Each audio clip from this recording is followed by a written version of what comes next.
Good morning. आज class 10th का fountain जो पिछले क्लास में आपको बताया गया था उसके कुछ स्टेंजाज, उसके मीनिंग बताए जाएंगे, एक्सरसाइज बताए जाएंगे और आज ये चैप्टर क्लोज होगा। आप देख सकते हैं बोर्ड पर, into the starlight rushing in spray, happy at midnight, happy by day, ever in motion, blithesome and cheery, still climbing heavenward, never a weary, glad of all weathers, still seeming best, upward or downward, motion direst, full of nature, nothing can tame, changed every moment, ever the same,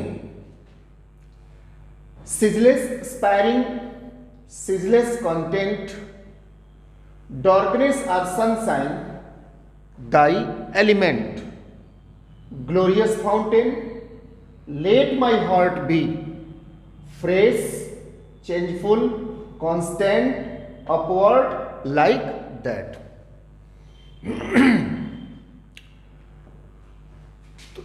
This is poem, full poem. 8 lines आपको पहले बताए जा चुके हैं। तो first of all मैंने इसको repeat करके आपको बताया, आप देख भी रहे हो। मैं एक एक डिफिकल्ट वर्ड्स को बताने का प्रयास कर रहा हूं, जिसको नोट करना हो नोट कर सकता है। Into the starlight, rushing in spray, happy at midnight, happy by day. Starlight का मतलब क्या होता है आपको बताया गया था ना, मूनलाइट, सनलाइट, उसी प्रकार स्टारलाइट। स्टार मतलब ये तारे, लाइट मतलब प्रकाश, तो तारों का प्रकाश। आपका था सितारों की रोशनी, सितारे जगमगाते हैं तो उनका प्रकाश आता है, उसको स्टार लाइट बोलते हैं। एक वर्ड और दिया है, स्प्रे, फुहारें, यानी सितारों की रोशनी में। रशिंग स्प्रे, ऐसा लगता है कि चारों तरफ फुहारे फैले हुए हैं, अपने फुहारों को फैलाते रहते हैं। इट सिम्स, ऐसा प्रतीत होता है फाउंटेन को देखने से। हैप्पी एट मिडनाइट, अर्धरात्रि में ये प्रसन्न होते हैं। हैप्पी बाय डे, दिन में भी प्रसन्न होते हैं। किसी को थोड़ी सी प्रॉब्लम होती है तो अभी वो दुखी हो जाता है, अभी खुश होता है। तो यहां पोएट जो है हमें समझाने का प्रयास कर रहा है, every time we should be happy. हमेशा हमें खुश रहना चाहिए। इवर इन मोशन, जब गति होती है उसमें, वह गति करता है ब्लाइटसम, प्रसन्न, खुश होता है, एंड चेरी, और प्रफुल्लित होता है। फव्वारा जब गति करता है तो प्रसन्न होता है, प्रफुल्लित होता है। स्टिल क्लाइंबिंग हेवनवर्ड, निरंतर ऊपर की तरफ है। हेवन स्वर्ग, यानी ऊपर की तरफ चलता रहता है। नेवर वेरी, कभी नहीं थकता है। ग्लैड ऑफ ऑल वेदर्स, हर मौसम में खुश होता है। स्टिल सीमिंग बेस्ट, अच्छा प्रतीत होता है। अपवर्ड और डाउनवर्ड, चाहे वह ऊपर जाए चाहे वह नीचे आए। मोशन डायरेस्ट, गति में ही आराम करता है। Full of nature, nothing can टेम,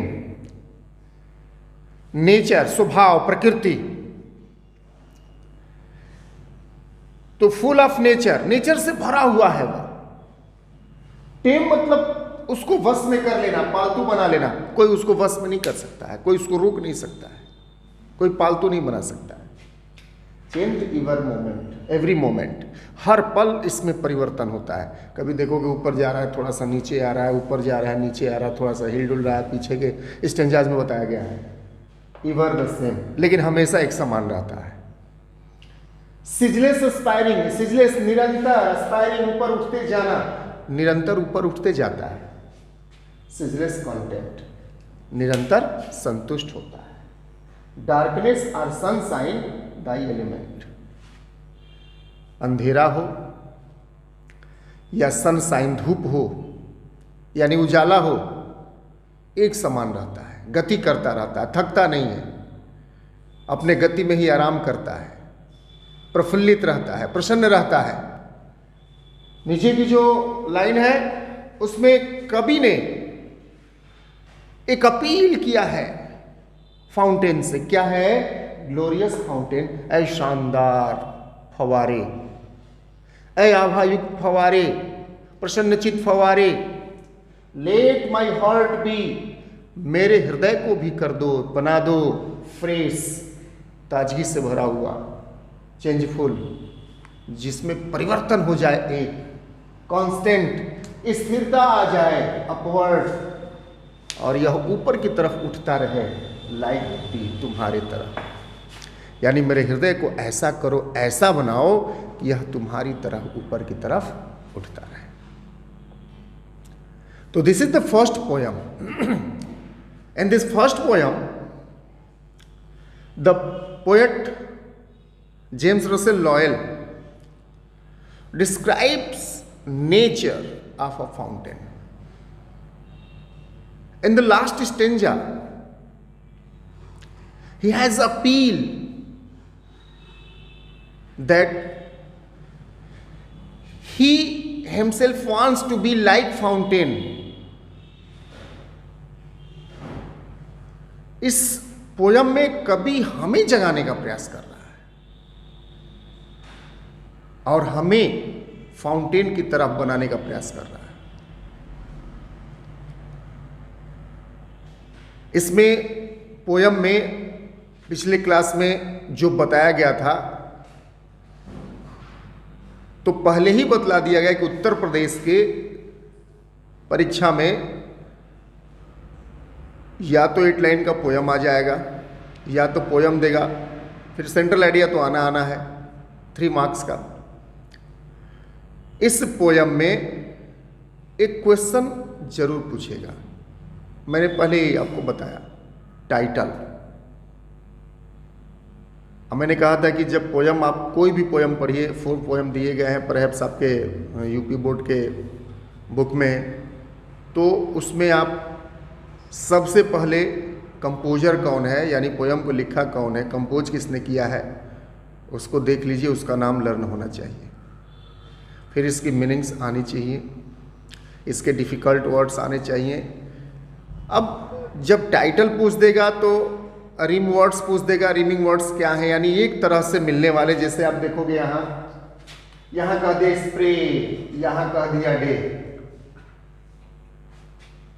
यहाँ पढ़ोगे चेरी, वेरी, बेस्ट, रेस्ट, टेम, सेम, कंटेंट, एलिमेंट। तो ऐसे ये सारे वर्ड एक दूसरे से मैच करते हैं, रिमिंग वर्ड। अगले क्लास में के लिए तब तक stay home, be safe, do study. घर रहिए, सुरक्षित रहिए, पढ़ाई कीजिए, समय को नुकसान मत कीजिए। कोई भी समस्या हो दिए गए नंबरों पर कांटेक्ट कीजिए। Thank you.